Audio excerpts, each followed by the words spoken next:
Now, I want to share a story with you, and this is actually an article that I wrote over the weekend called All Wars Are Bankers' Wars. And I went in, I did a lot of research. It's posted to the front page of whatreallyhappened.com. I understand it's already gone viral. It's being reposted around the web. But I wanted to basically tell it to you here on the radio show. And it's a very long story. We're probably going to take the rest of the hour to do it.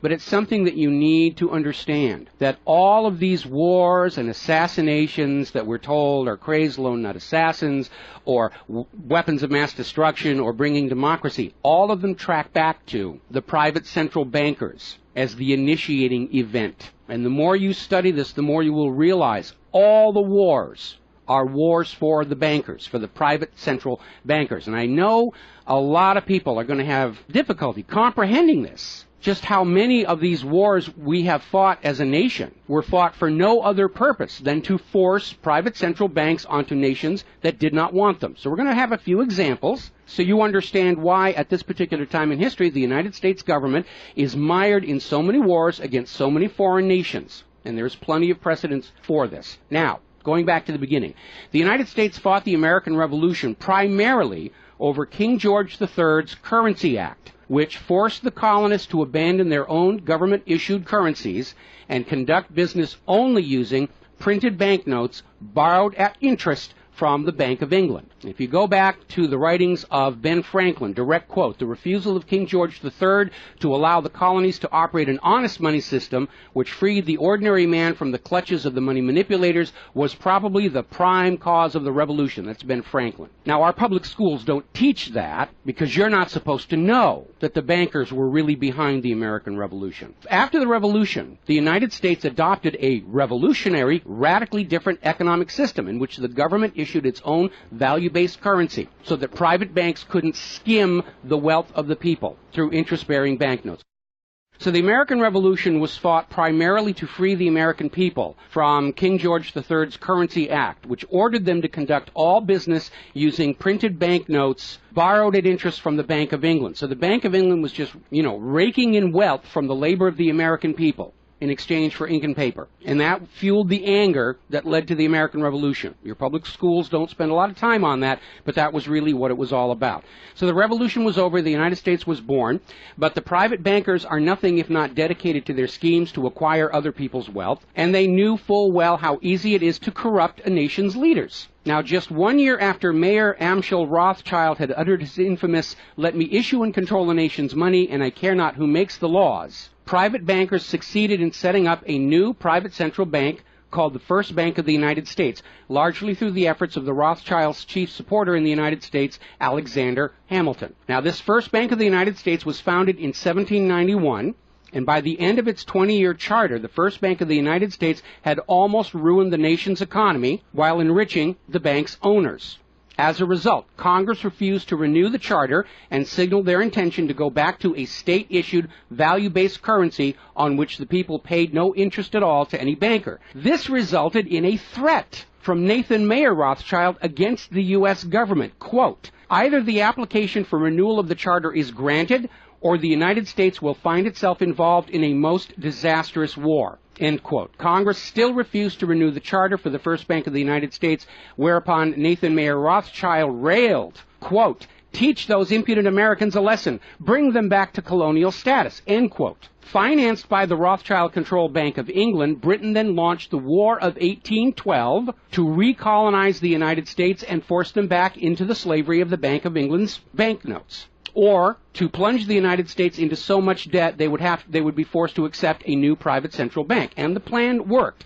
Even though the United States won the War of 1812, Congress was forced to grant a new charter for yet another private bank, issuing the public currency as loans at interest, the Second Bank of the United States. Once again, private bankers were in control of the nation's money supplied and cared not who made the laws or how many British or American soldiers had to die for it. So once again, the nation was plunged into debt, unemployment, poverty by the predations of the private central bank, and in 1832, Andrew Jackson successfully campaigned for his second term as president under the slogan, "Jackson and no bank."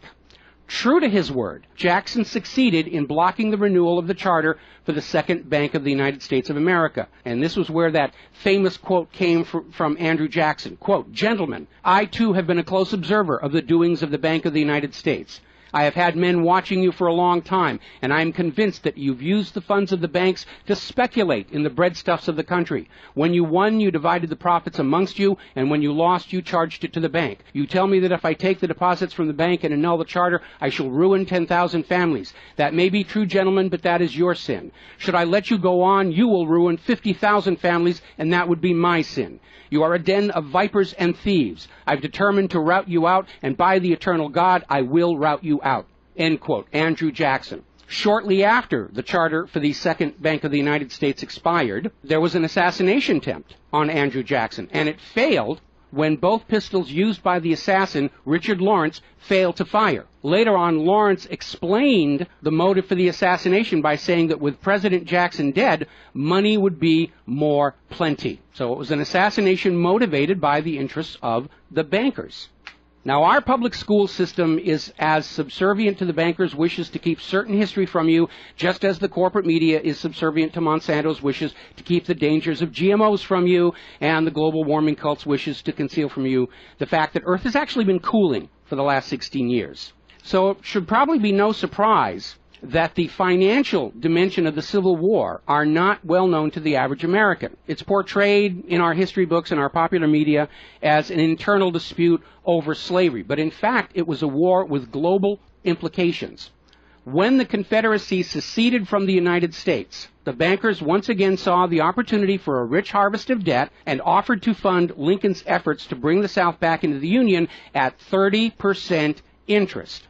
Lincoln remarked that he would not free the black man by enslaving the white man to the bankers, and using his authority as president, issued a new government currency, the greenback. This was a direct threat to the wealth and power of the central bankers, who quickly responded. This is a quote from the London Times following Lincoln's issuance of the greenbacks. Quote, "If this mischievous financial policy, which has its origin in North America, shall become indurated down to a fixture, then that government will furnish its own money without cost. It will pay off debts and be without debt. It will have all the money necessary to carry on its commerce. It will become prosperous without precedent in the history of the world. The brains and wealth of all countries will go to North America. That country must be destroyed, or it will destroy every monarchy on the globe."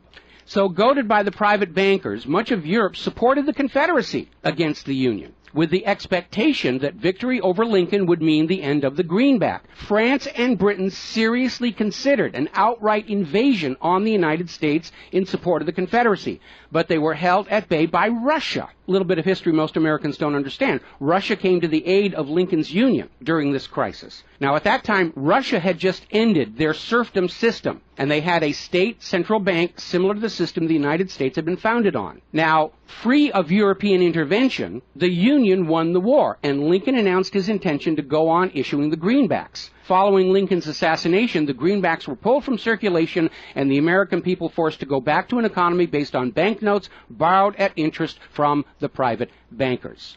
So finally, in 1913, the private central bankers of Europe, in particular the Rothschilds of Great Britain, the Warburgs of Germany, met with their American financial collaborators on Jekyll Island, Georgia, to form a new banking cartel with the express purpose of forming the Third Bank of the United States, with the aim of placing complete control of the United States money supply once again under the control of private bankers. Owing to hostility over the previous banks of the United States, the name of this third bank was changed to the Federal Reserve, in order to grant the new bank a quasi-governmental image. But in fact, it is a privately owned bank. It's no more federal than Federal Express. In fact, last year, the Federal Reserve successfully rebuffed a Freedom of Information lawsuit by Bloomberg News on the grounds that as a private banking corporation, and not actually a part of the U.S. government, the Freedom of Information Act did not apply to the operators of the Federal Reserve. So 1913 proved to be a transformative year for the nation's economy. First, with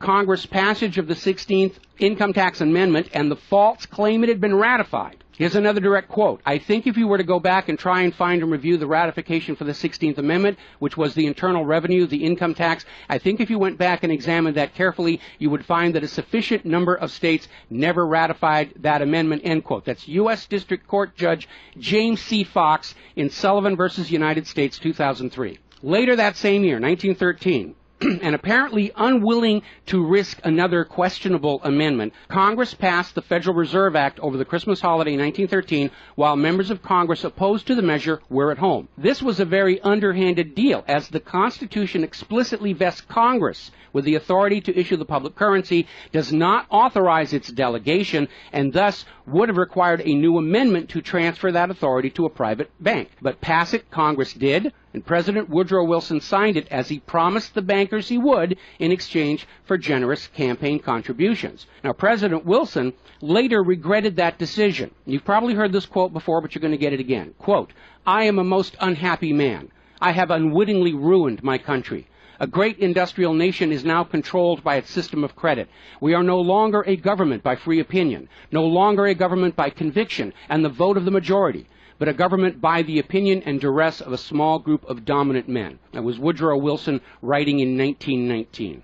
Now, 1 year after the passage of the Federal Reserve Act, World War I started, and it is important to remember that prior to the creation of the Federal Reserve, there was no such thing as a world war. Now, World War I actually started between Austria-Hungary and Serbia, but quickly shifted to focus on Germany. Why Germany? They didn't start the war. Why was Germany the villain in World War I? Well, the real reason was their industrial capacity was seen as an economic threat to Great Britain. Great Britain's pound was already in decline at the time because too much economic emphasis was on banking and finance, and not enough was on agricultural development, industrial development, and infrastructure. It's very much like the situation we have in the United States right now. All the financial operatives, they want to play the Wall Street games, and other parts of the economy are being neglected. We've lost a great deal of our manufacturing. We're not the agricultural exporter we used to be because everybody's over there at Wall Street playing in that giant open-air casino. Now, pre-war Germany did have a private central bank, but it was under strict control by the German government to keep inflation at reasonable levels and to make sure that all of the German economy was being properly funded, just like Putin did with their central bank about a month ago. Under government control by the German government, investment was guaranteed to internal economic development, and as a result, Germany had become a major manufacturing technological power. They were exporting products that Great Britain could not compete with. So in the media of the day, Germany was portrayed as the main opponent of World War I. And not just defeated, it was flattened. Now, following the Treaty of Versailles, Germany was ordered to pay the war costs of all the participating nations, even though Germany had not started that war. This amounted to 3 times the value of all of Germany itself. Germany's private central bank, to which the German government had gone deeply into debt to pay the cost of the wars, was allowed to break free of government control. That led to the massive inflation of the Weimar Republic, followed, permanently trapping the German people in endless debt. And money speculators were running rampant, and it led to these situations where you had literally a whole basket full of paper notes to get a loaf of bread. Now, when the Weimar Republic collapsed economically, it opened the door for the National Socialists to take power. Their first financial move was to issue their own state currency, which was not borrowed from private central banks. It was based on a unit of value, not a unit of debt. Freed from having to pay interest on the money in circulation, Germany blossomed and quickly began to rebuild its industry. It was an amazing transformation to see. The media called it the German miracle. Time magazine lionized Hitler for the amazing improvement of life for the German people and the explosion of German industry, and they even named him Time magazine's Man of the Year in 1938. And then once again, Germany's prosperity and freedom from a private central bank loaning the public currency at interest became a threat to other nations and other powers. I have a couple of quotes here from Winston Churchill that tells you what was really going through the minds of Europe in the years leading up to World War II. Quote, "Should Germany merchandise again," which means do business, "should Germany merchandise again in the next 50 years, we have led this war, World War I, in vain." That was Winston Churchill writing in the Times in 1919. Another quote, "We will force this war upon Hitler if he wants it or not," end quote. Winston Churchill in a 1936 radio broadcast. Quote, "Germany becomes too powerful. We have to crush it," end quote. Winston Churchill in November 1936 speaking to U.S. General Robert Wood. Quote, "This war is an English war, and its goal is the destruction of Germany." Winston Churchill, autumn 1939 broadcast. So it was all about economics and profitability. Now, Germany's state-issued value-based currency was also a direct threat to the wealth and power of the private central banks around the world. And as early as 1933, they started to organize a global boycott against Germany to strangle this upstart ruler who thought he could run his nation without a private central bank. Now, as had been the case in World War I, Great Britain and other nations threatened by Germany's economic power looked for an excuse to go to war. And as public anger in Germany grew over the boycott, Hitler foolishly gave them that excuse. Years later, in a spirit of candor, the real reasons for the war were made clear. Quote, "The war wasn't only about abolishing fascism, but to conquer sales markets. We could have, if we had intended so, prevented this war from breaking out without doing one shot, but we didn't want to." End quote. Winston Churchill to Harry Truman, March 1946. One more quote here. Quote, "Germany's unforgivable crime before World War II was its attempt to loosen its economy out of the world trade system and to build up an independent exchange system from which the world finance couldn't profit anymore. We butchered the wrong pig." End quote. Winston Churchill writing in his book, The Second World War.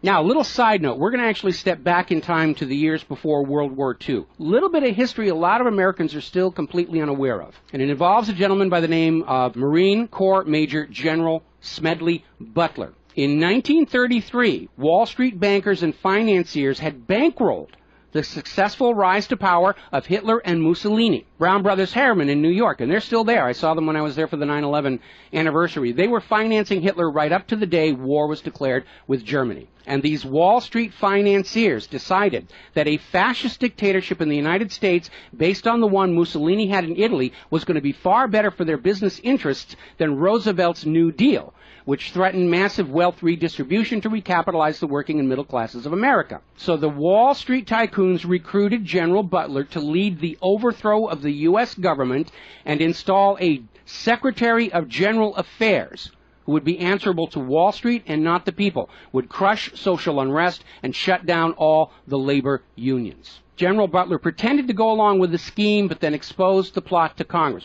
So they recruited Marine Corps Major General Smedley Butler to lead this coup d'etat because Butler was very popular with the soldiers, and his image as part of this move would help convince the military this was the right thing to do. Now, to his credit, Major General Smedley Butler, remembering his oaths to the Constitution, pretended to go along with the scheme, but then exposed the plot to the United States Congress. Congress, then as now in the pocket of Wall Street bankers, refused to act. When Roosevelt learned of the planned coup, he demanded the arrest of the plotters, but the plotters simply reminded Roosevelt that if any one of them were sent to prison, their friends on Wall Street would deliberately collapse the still fragile U.S. economy and blame Roosevelt for it. So Roosevelt was unable to do anything about this attempted coup d'etat until the start of World War II, at which time he prosecuted many of the plotters under the Trading with the Enemy Act. Now, mostly it was glossed over. It was just a rumor, unfounded. It's wacko conspiracy theory. But in 1967, the congressional minutes of Smedley Butler's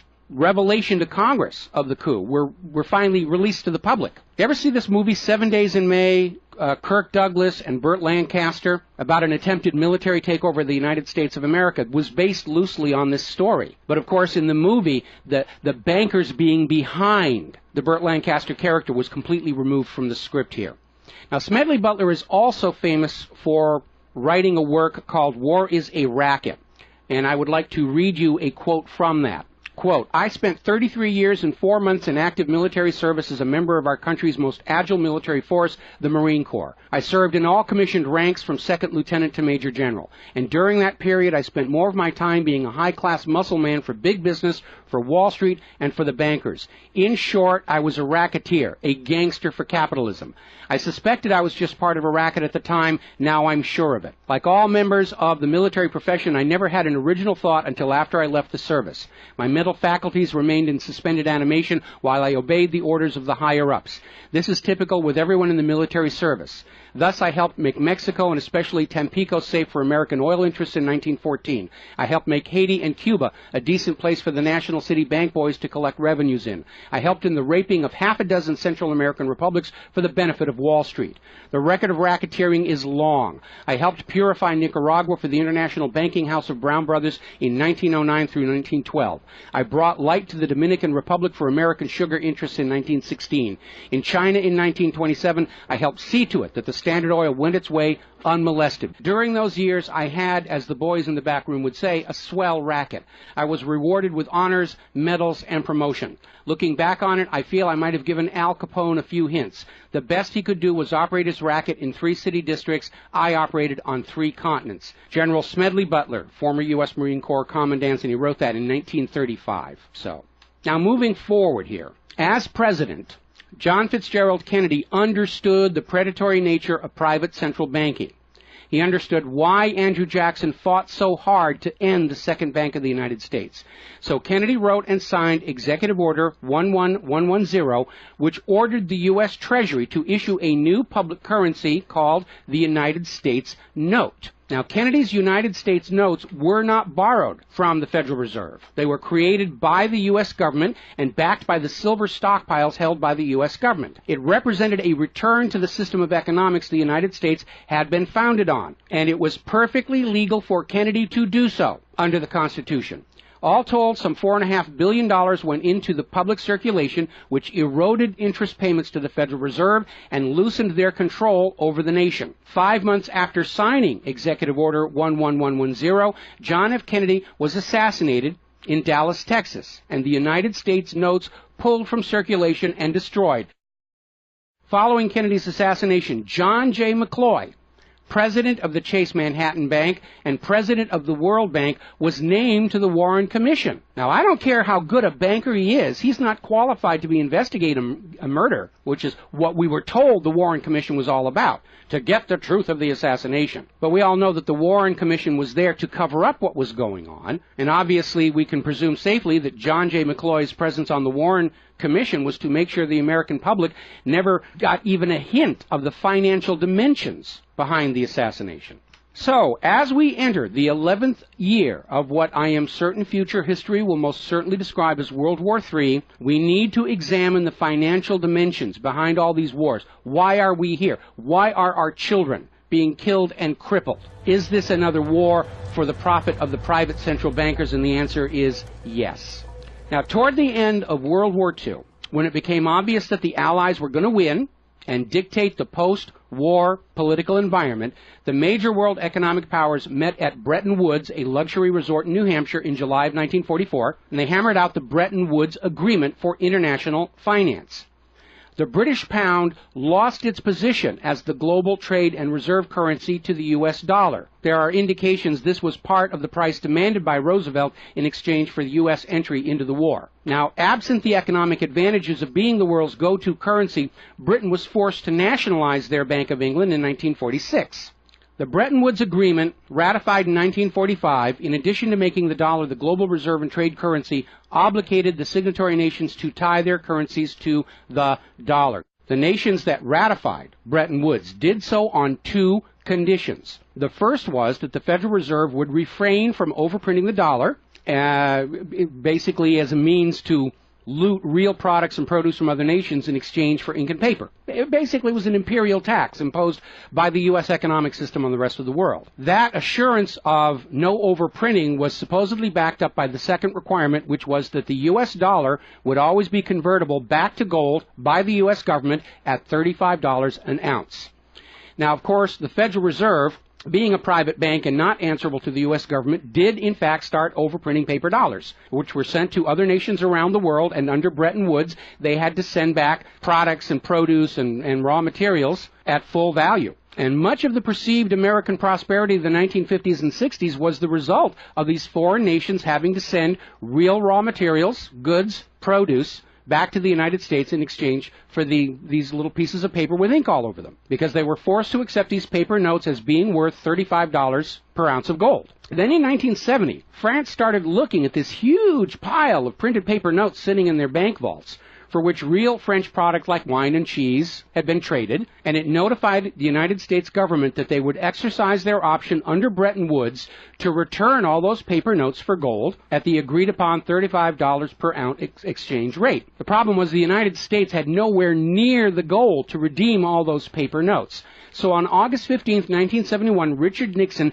temporarily, nudge, nudge, wink, wink, say no more, suspended gold convertibility of the U.S. Federal Reserve notes. This Nixon shock, as it was termed at the time, effectively ended Bretton Woods, and many global currencies started to delink from the U.S. dollar. And it created another problem because the United States had been collateralizing their loans, money borrowed from other governments and foreign investors, with the American nation's gold reserves. And with the awareness that there wasn't enough gold to redeem all the Federal Reserve notes, lenders to the U.S. were starting to wonder, did the U.S. government have enough gold to collateralize their outstanding debts? Foreign nations began to get very nervous about the loans to the United States, and they were understandably reluctant to loan any additional money without some form of collateral. So what Richard Nixon did is he founded the environmental movement with the EPA and its various programs like wilderness zones and roadless areas and heritage rivers, wetlands, and all these other little different programs which all took vast areas of public lands and made them off limits to the American people, who are technically the owner of all those lands. But Nixon had no concern for the environment, and the real purpose of this land grab, under the guise of the environment, was to pledge those pristine lands and their vast mineral resources as collateral on the outstanding national debt. The multitude of all these different programs was simply to conceal the scale of the land grab and collateralization of the American people's heritage. And it actually today covers almost 25% of the entire nation, is now locked up by these EPA programs and pledged as collateral on government borrowing. Now, with open lands, available lands for collateralization already in short supply, the U.S. government embarked on a new program to shore up sagging international demand for the dollar. The United States approached the world's oil-producing nations, mostly in the Middle East, and offered them a deal. In exchange for only selling their oil for dollars, the United States would guarantee the military safety of those oil-rich nations. The oil-rich nations would agree to spend and invest their U.S. paper dollars inside the United States, particularly in U.S. Treasury bonds, which would be redeemable through future generations of U.S. taxpayers. The concept was labeled the petrodollar.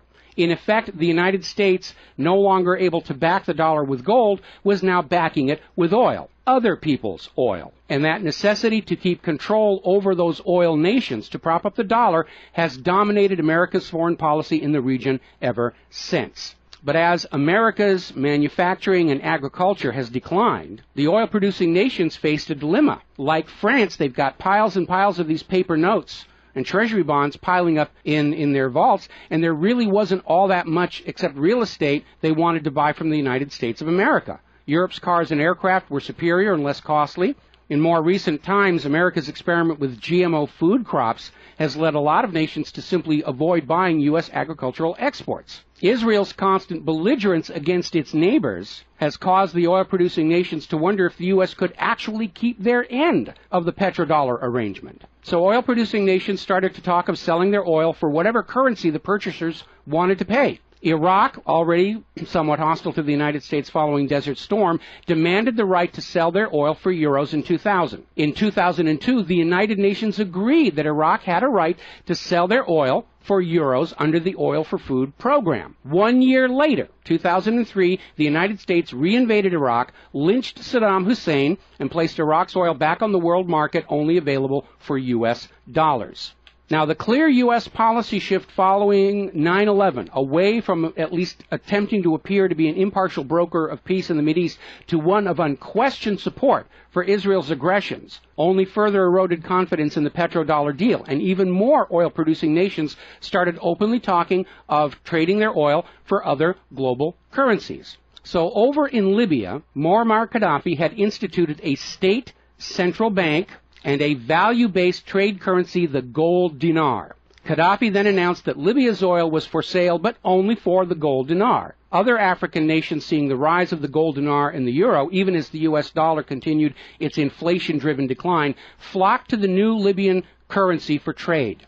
This move had the potential to seriously undermine the global hegemony of the dollar. French President Nicolas Sarkozy reportedly went so far as to call Libya a threat to the financial security of the world. So the United States invaded Libya under the guise of supporting a popular rebellion. They brutally murdered Gaddafi, apparently because the object lesson of Saddam's lynching had not been enough of a message, imposed a private central bank, and returned Libya's oil output to dollars only. The gold that was supposed to be made into the gold dinars, as of the last report I could find, unaccounted for. Now, according to General Wesley Clark, the master plan for the dollarification of the world's oil nations included 7 targets: Iraq, Syria, Lebanon, Libya, Somalia, Sudan, and Iran. Venezuela, which has started selling their oil to China for the yuan, seems to be a late addition. What is notable about those original 7 nations targeted by the U.S. is that none of them are members of the Bank of International Settlements. This is the private central banker's private central bank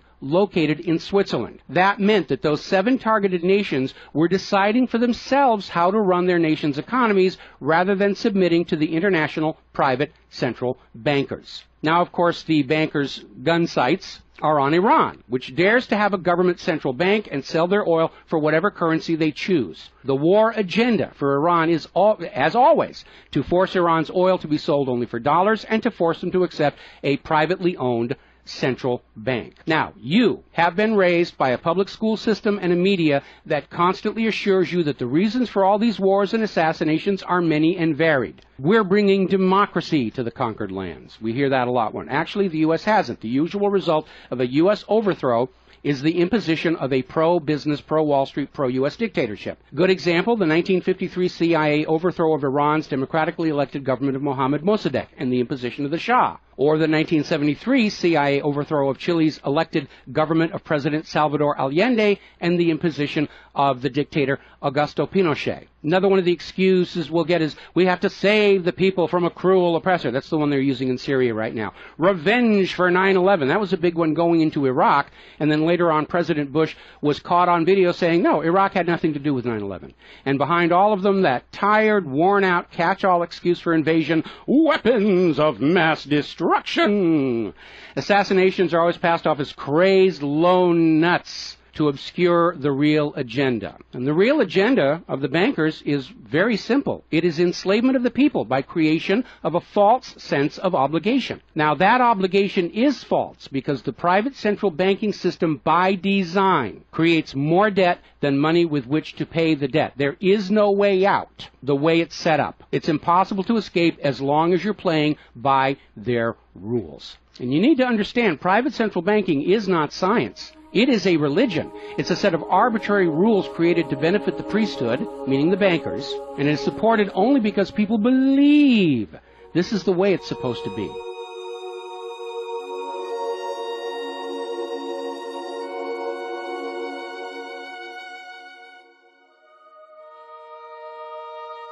It is a religion. It's a set of arbitrary rules created to benefit the priesthood, meaning the owners of the private central banks. The fraud persists with often lethal results only because the people are brainwashed into believing that this is the way life is supposed to be, and no alternative exists or should even be dreamt of.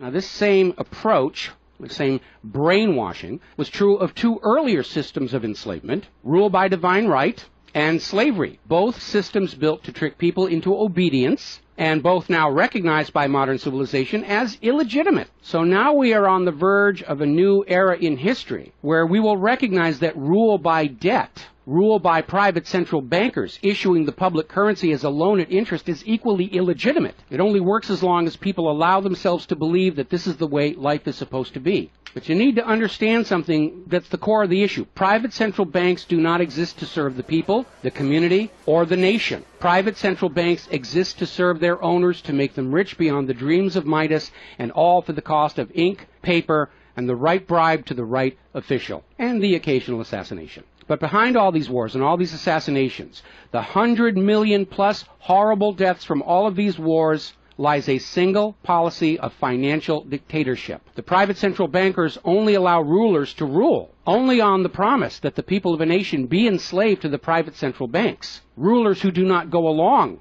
with that will be killed, their nation invaded by those other nations still enslaved to the private central banks. The bankers themselves don't fight these wars. Their children are not in these wars. A nation tries to break free of the private central bankers like Libya. All the other nations under the bankers' control pile on and destroy them. This so-called clash of civilizations you are being told about by the corporate media, it's really a war between banking systems, with the private central bankers forcing themselves onto the rest of the world, no matter how many millions must die for it. The constant hate-mongering against Muslims you see in the corporate media lies in a simple fact. Like the ancient Christians, prior to the Knights Templars, Muslims forbid usury or the lending of money at interest because they saw in ancient times, like Rome, how these banking practices could destroy an entire society. And that is the reason our government media insists that Muslims have to be hated and killed and converted. They refuse to submit to currencies loaned at interest. They refuse to be debt slaves. That makes them a threat to the natural order of the world, the new world order of global fascist dictatorship. So, off to war your children must go to spill their blood for the money junkies' gold. We barely survived the last 2 world wars. Now we're going into the third one in the nuclear bioweapon age. That is very dangerous. We have to ask ourselves, are the private central bankers willing to risk incinerating the whole planet to feed their greed? Apparently so. You as parents, as siblings, as spouses, need to ask yourself, do you really want to see your loved ones in uniform, killed and crippled, all for a bank balance sheet? But the whole point of this article, the whole point of what I'm sharing with you today, and this is all history, you can go out and hunt it down for yourself. Behind all the flag waving, behind all the propaganda, behind the crazed lone nut assassins, weapons of mass destruction, all of the modern wars this nation have fought are wars by and for the private bankers, fought and bled for by third parties unaware of the true reason they're expected to gracefully accept being killed and crippled for. And the process is quite simple. We've explained it before on this show. As soon as the private central bank issues its currency as a loan at interest, the public is forced deeper and deeper into debt. When the people are reluctant to borrow anymore, that's when the Keynesian economists demand the government borrow more to keep the pyramid scheme working. When both the people and the government refuse to borrow anymore, that is when the large wars get started, to plunge everyone even deeper to debt to pay for the war, and then after the war to borrow even more to rebuild. And when these horrible wars are over, the ordinary people have basically what they had before the war, except their graveyards are a lot larger, and everyone is in debt to the private bankers for the next century. That is why Brown Brothers Harriman in New York was funding the rise of Adolf Hitler, because war is the bankers' richest harvest. We all need to recognize this is what all these wars have been about.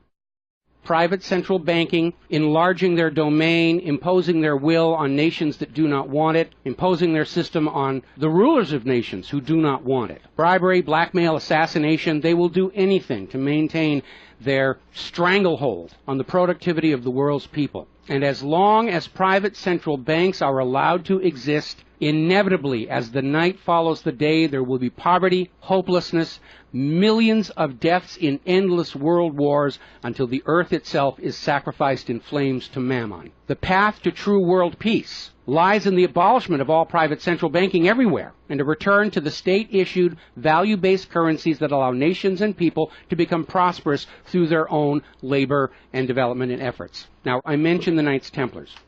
Prior to the Knights Templars, Christianity, like Islam, forbade usury because Christianity, much of Orthodox Christianity, came out of Rome, and they had seen firsthand what debt-based economies do, even to the Roman Empire. They'd seen it firsthand. So they had a ban on usury. And the Knights Templars were able to basically either bribe or blackmail the Pope to get a special dispensation that allowed them to rent money, is what they called it. They didn't call it usury, they called it renting money. A lot of modern predatory banking practices were pioneered by the Knights Templars. And they plunged Europe into hopelessly unpayable debt until finally French King Philip IV, otherwise known as Philip the Fair, did the only solution he could do, because he understood as long as you believed in the rules of the bankers, as long as you played by the rules they created to serve themselves, you are hopelessly trapped. And so Philip thought outside the box, and I know he's demonized for it, but in looking at the history of the Templars, it was his last resort. He sent messages to all of the regions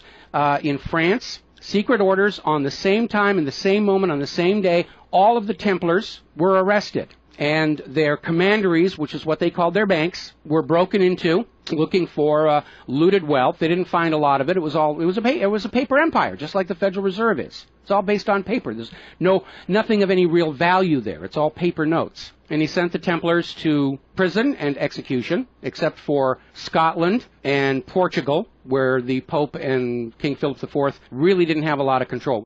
I think that the governments of the world, looking at the situation, looking how close we are to seeing this current world conflict emerge into a full-blown global thermonuclear war, that maybe they need to start thinking about the wisdom of King Philip the Fair and say it's time to simply grab all these private central bankers all at the same time so they can't simply skedaddle from one nation to another and come back and try the same thing again, as they will inevitably do, because these people are addicts. They're hopelessly addicted to other people's money. It's why we call them money junkies. When we see somebody who's addicted to cocaine or methamphetamine or heroin, and we can easily see how they're destroying their home and community around them. Now we need to look at these money addicts and look at how they're destroying the entire world around them. And it's time for an intervention. It's time for us to become private central banking heretics, to stop believing that this is the way life is supposed to be, because it isn't. It isn't even the way the United States was actually started. And they're trying as hard. Look at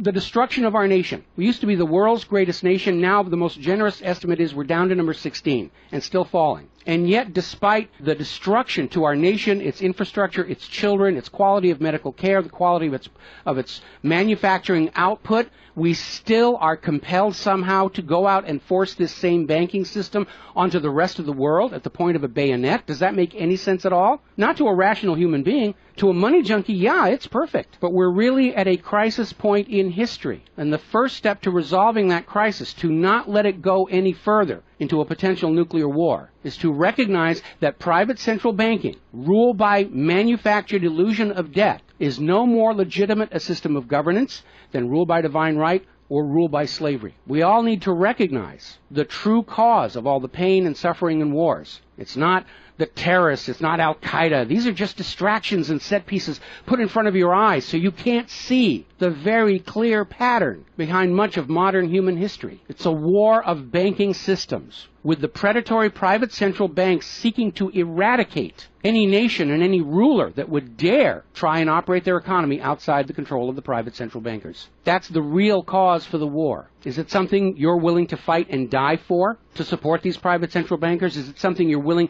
to let your sons and daughters and brothers and sisters be blown to bloody bits for, so the money junkies can have their latest fix, just a little tiny bit more gold or a little larger number on the bottom of that brokerage statement, so they can have today's thrill, their fix of money that is bought with the blood of your children? I don't think so. But the time has come to point out what really is the cause of all causes behind all the wars and suffering that our planet is having to endure and our people are having to endure. The common enemy of all humankind are private central banks issuing the public currency as a loan at interest. And as history will show, they will do anything, up to and including global wars, to keep their lock on yours and your children's future economic well-being and productivity. We're not a free society. Media will tell us that we're free, but we're not free. We are slaves. Our slave chains are made of paper, and that paper is the Federal Reserve note. Too few of our leaders have tried to stand up to this system of enslavement, usually with lethal results. But if all the people of the world at the same time stand up and say no more private central banks, it will come crashing down, just as slavery did, just as rule by divine right did, and then we'll be embarking on a new era in human history, where the emphasis on social development is on the people and not on the money junkies.